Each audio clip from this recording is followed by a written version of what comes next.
네, 안녕하세요. 우리가 이번 동영상에서는 15.3 부분부터 이어서 공부를 해 보도록 하겠습니다. 요번에 공부를 해볼 15.3 부분은 여기 큰 제목을 보시면 웰페어라고 나와 있습니다. 이 우리가 웰페어라는 것 혹은 뭐 웰빙이라는 것은 우리가 앞에서 컨슈머 서플러스 그리고 프로듀서 서플러스 그래서 그 두 개를 합친 토탈 서플러스 부분을 공부를 할 때에 나왔던 말이죠. 그래서 그때 배웠던 것을 한번 다시 잠깐 요 화면을 통해서 복습을 해 보도록 하겠습니다. 이제 왜 복습을 해 보는 거냐면 우리가 앞에 15.0 부분에서 가장 중간 부분에서 이러한 모노폴리 시장의 경우에는 어떤 경제적인 가장 효율의 결과는 아니다. 그래서 어떤 이코노믹 웰페어가 가장 극대화되는 모습은 이 독점은 아니다라는 것을 이야기를 했었는데 이제 그 얘기를 하기 위해서 이 서플러스라는 것을 한번 다시 이제 꺼내서 이야기를 해보려고 합니다. 그래서 먼저 우리가 또 컨슈머 서플러스는 소비자들이 기꺼이 지불하려고 그 물건에 지불하려고 하는 금액을 이렇게 컨슈머 서플러스 그래서 여기 지금 지불하려고 하는 금액에서 실제로 지불한 금액을 뺀 부분이 이 컨슈머 서플러스에 해당하는 영역이었습니다. 그리고 프로듀서 서플러스의 경우에는 어, 요 받은 금액에서 물건을 생산하는 데 들어간 코스트를 뺀 영역이 요 프로듀서 서플러스였습니다. 그리고 요 두 가지를 합쳐 놓으면 토탈 서플러스라고 할 수 있는 것이었고, 이러한 것은 요 합친 거니까 당연히 바이어들과 셀러들이 시장에서 얻는 이코노믹 웰빙을 총량을 보여준다라고 할 수가 있겠습니다. 그런데 문제는 이제 15단원에서 우리가 독점을 공부를 하고 있잖아요. 근데 독점의 경우에는 그러면 이 웰페어가 어떻게 뭐 손상이 되는지 아니면 뭐 더 확대가 되는지 이제 요거를 보려고 합니다. 자, 우선 이게 조금 가정이 완벽하게 이게 딱 들어맞는 가정은 아닌데 한번 우리 교과서처럼 요렇게 가정을 해 보도록 하겠습니다. 이 독점 시장이야. 이 시장이 어떤 시장이 독점 시장이 있는데 그 시장을 운영하는 기업이 막 너무 이익을 프로핏 맥시마이즈 하려는 그 기업가가 아니고 우리가 앞에서도 한번 나왔던 이 베니볼런트한 플래너 그러니까 이렇게 기업과 소비자의 모든 그 서플러스를 합한 토탈 서플러스를 극대화를 시키려고 하는 어떤 굉장히 뭐라 그래야 되나 선의의 어떤 계획가가 있다고 하자. 근데 이 시장 자체는 독점이야. 그런데 이 선의의 계획가가 달성하려고 하는 목표는 토탈 서플러스를 맥시마이즈 하려고 하는 거야. 그러면 이 경우에는 어떠한 최종적으로 도달되게 될 것이냐면 사실상 이제 이 그림 피겨 7번을 통해 보면 이제 만약에 요만큼만 안 생산하고 있다. 그러면 요만큼이 이제 윗부분이 컨슈머 서플러스고 이제 요 부분이 프로듀서 서플러스죠. 그래서 이제 더 확대를 시키면 토탈 서플러스가 더 확장이 될 것입니다.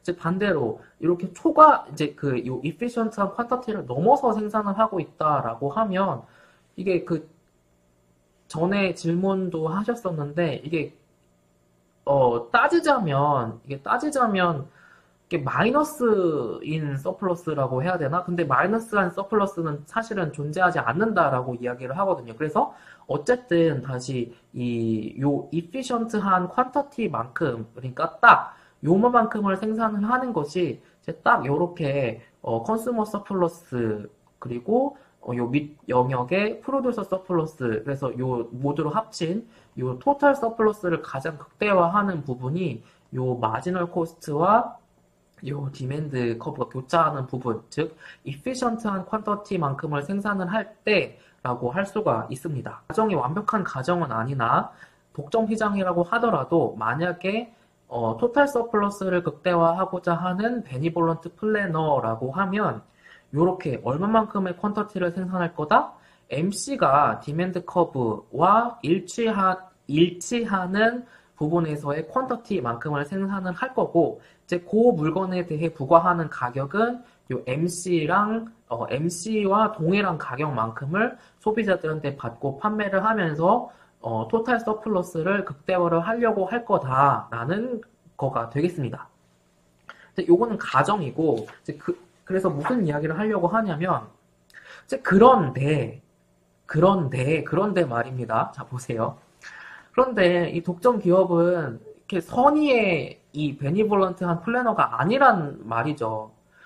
토탈 서플러스를 극대화하려고 하는 게 아니고, 프로듀서 서플러스를 극대화를 하려고 할 것입니다. 그래서 이 독점 기업의 경우에는 MR = MC가 일치하는 부분에서 그 퀀터티만큼을 생산하는 거는 여기까지는 똑같은데, 아까 우리가 앞에 동영상에서 살펴봤던 것처럼 가격을 MR = MC가 이퀄되는 부분보다 높은 가격의 가격으로 소비자들한테 판매를 한다고. 그러니까 지금 그래프를 통해서 살펴보면, 자, 여기 보시면 요 MR = MC가 되는 부분에서 요 소비자들한테 요만큼의 가격으로 판매하는 게 아니고, 여기 지금 모노폴리 프라이스라고 나와 있는 가격을 받고 소비자들한테 판매를 하게 된다라는 것입니다.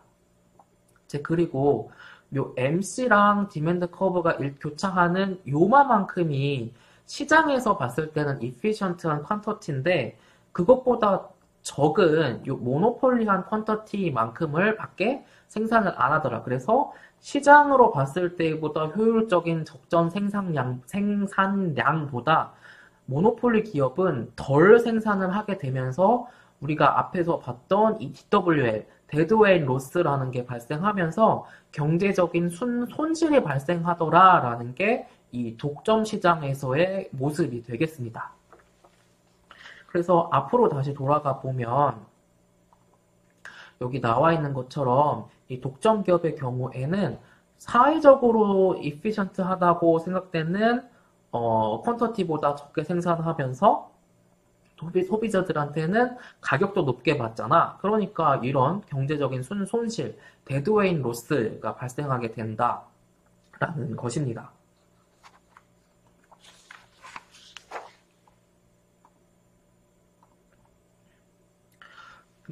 그리고 여기 이어서 B번 부분을 보면 이런 질문을 할 수가 있겠습니다.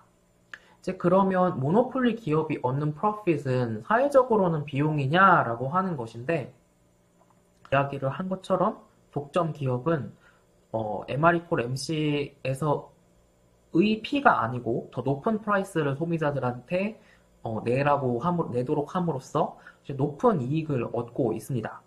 그런데 이것을 살펴보면 결국은 이렇더라라는 거죠. 컨슈머 서플러스는 축소가 되었고 프로듀서 서플러스가 확대가 된 거라는 것입니다.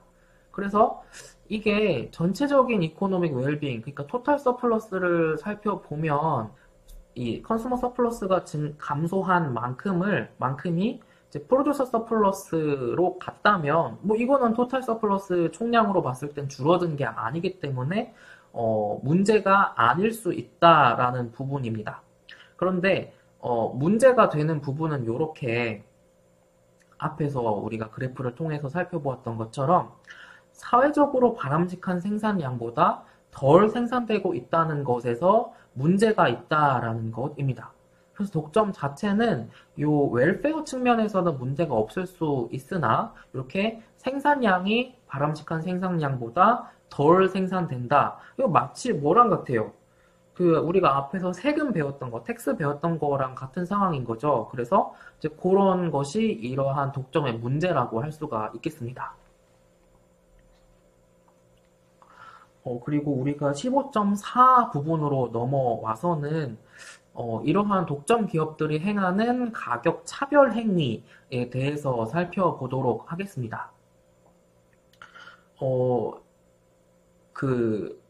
이거를 가격 차별이라는 게 실제로는 우리 일상생활에 굉장히 많이 나타나고 있는 모습입니다. 그래서 같은 물건이라고 하더라도 소비자에 따라 다른 가격에 판매를 하는 거죠. 대표적인 게 딱 생각나는 게 뭐가 있으세요? 항공권 가격, 그쵸? 이코노미, 비즈니스, 퍼스트 클래스가 다르죠. 그리고 그 같은 이코노미나 비즈니스나 퍼스트 클래스 안에서도 또 구매하는 시점이나 뭐 어떤 그 클래스를 또 구매하느냐에 따라 뭐 환불이 되냐 안 되냐 뭐 그런 거의 옵션에 따라서 또 그 안에서도 가격이 또 달라집니다. 그래서 이와 같은 프라이스 디스크리미네이션은 사실은 우리 일상에서 굉장히 많이 발생을 하고 있는 것이고, 바꿔서 생각을 해보면 이렇게 프라이스 디스크리미네이션을 할 수 있는 기업은 어떤 기업이니까 이 프라이스 디스크리미네이션을 할 수가 있겠어요, 소비자들한테. 지들이 독점 기업이니까 지들이 물건을 이렇게 안 팔면 딴 데 가서는 어차피 소비자들이 못 사니까 소비자들한테 이 프라이스 디스크리미네이션을 하면서 자기들의 프로핏을 극대화를 하더라라는 것입니다. 우리 교과서에서는 이런 이야기를 합니다. 요렇게 어떤 저자, 어떤 책을 잘 쓰는 저자가 한 명 있는데, 이 저자의 열렬한 팬층이 여기 있어요.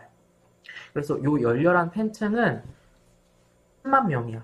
근데 이 10만 명의 열렬한 팬층은 $50까지 내고 이 작가가 출판하는 새 책을 구입할 willingness to pay가 있다고 하자.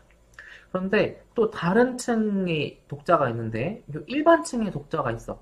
그러니까 이 일반층은 열렬한 독자층은 아닌 층인 거지. 그래서 이러한 독자층이 40만 명이 있고 요 일반층 독자들은 다소 낮은 가격인 $5까지 willingness to pay 할 용의가 있다고 하자.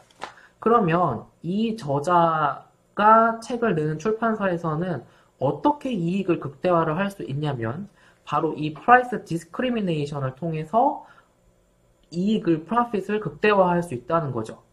이제 여기서는 이런 정의를 하나 더 전제를 하나 추가하는데 요 열렬한 팬층은 오스트리아에 사는 독자들이고 요 일반 독자층은 미국에 사는 독자들이라고 하자.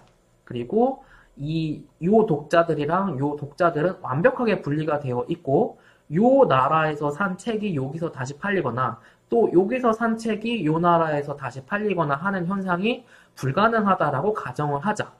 그러면 이 경우에 이 출판사는 이 열렬한 10만 명의 독자한테는 $50의 가격을 받아서 500만 달러를 얻고 그리고 이 일반 독자 40만 명한테는 각각 $5씩 책을 팔아서 또 그만큼의 돈을 얻으면 이제 양쪽에서 이익을 얻음으로써 이렇게 프로핏을 극대화를 할 수 있다라는 겁니다.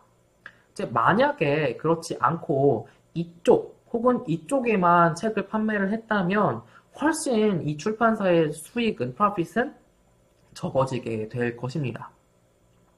그래서 어떻게 보면 이런 생각을 할 수가 있죠.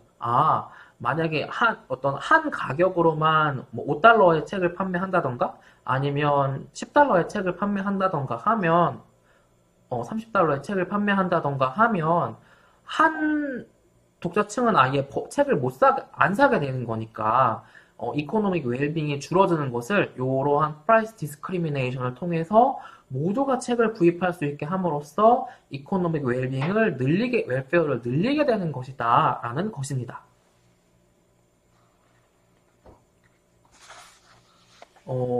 추가적으로 이런 것을 살펴볼 수 있겠습니다.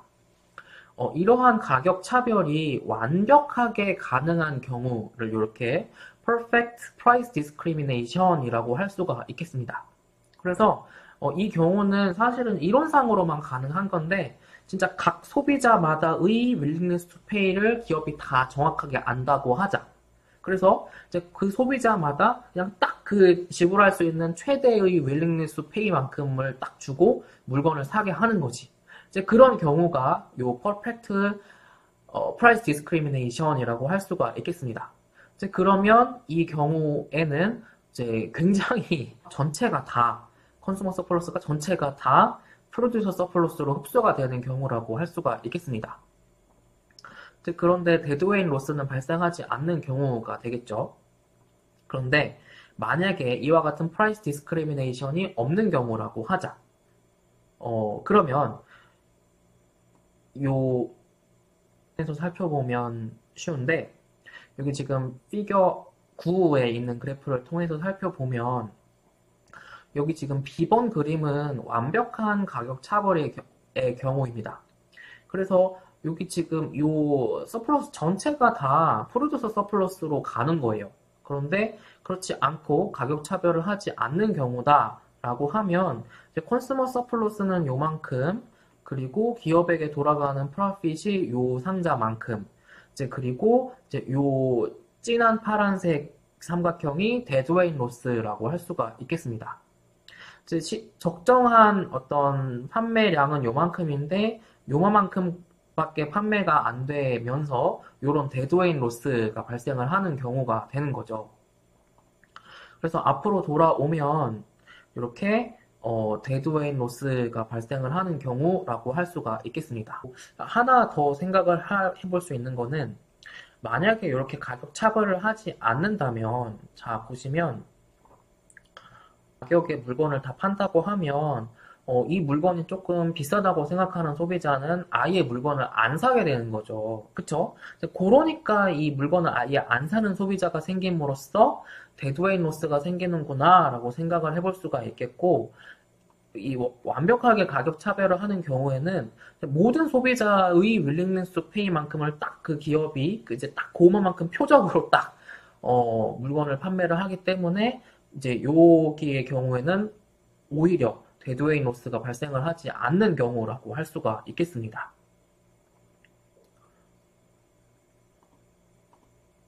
이제 그리고 마지막으로 우리가 요 15.4의 D번을 통해서 우리 일상생활에서의 가격 차별의 경우를 한번 살펴보도록 하겠습니다.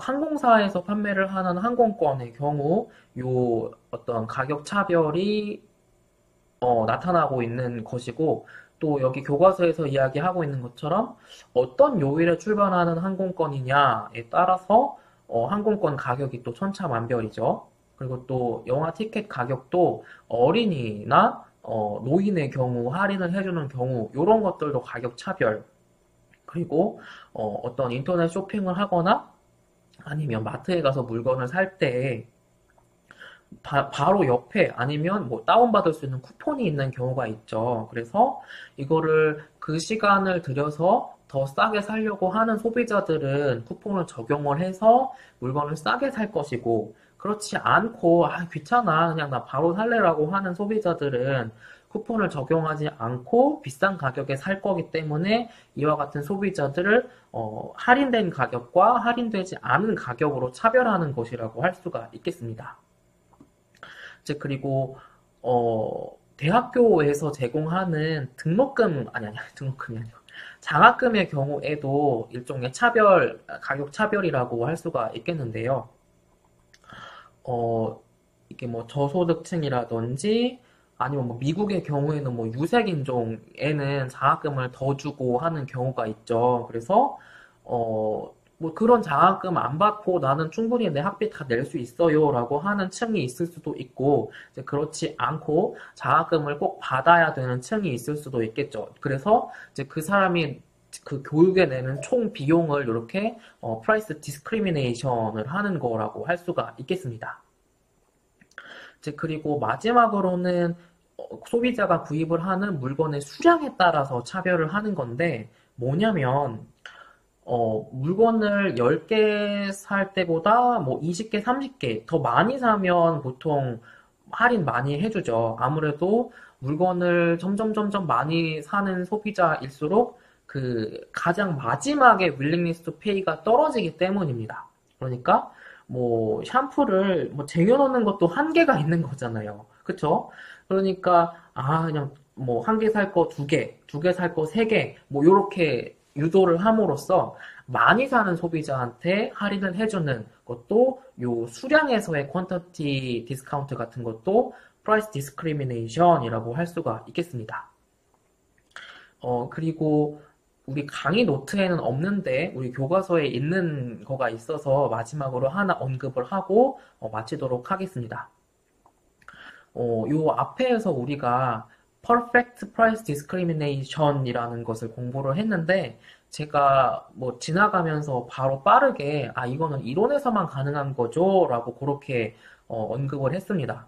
우리 교과서에서도 나와 있는 거가 뭐냐면 소비자들이 어떤 물건을 사러 가게에 들어갔어. 아니면 인터넷 쇼핑몰에 접속을 했어. 그러면 자기 얼굴에 나 얼마까지 윌링리스 투 페이 할 의향이 있어 라고 얼굴에 써붙이고 가게 들어가는 거 아니죠. 그러니까 기업은 완벽하게 그 개별 고객의 윌링리스 투 페이가 얼마인지 사실은 정말 완벽하게 알 수는 없습니다. 그렇지만 이렇게 기본 이그젬플에 나오는 것처럼 뭐 나이라든지 아니면 뭐 어떤 계층이라고 해야 되나? 아니면 뭐 어떤 시간에 대한 뭐 그런 생각이라든지 아니면 얼마만큼을 사는지를 이제 그런 거를 보고 유추를 해서 프라이스 디스크리미네이션을 하는 거지 기업이 전지전능해서 모든 소비자의 윌링리스 투 페이를 알 수 있냐? 그거는 불가능하다. 현실에서 퍼펙트 프라이스 디스크리미네이션은 현실에서는 존재하지 않는다라는 것이 교과서에서 언급을 하고 있는 부분이 되겠습니다. 네, 그러면 우리가 이번 동영상에서는 이렇게 15.4까지 공부를 하도록 하겠습니다.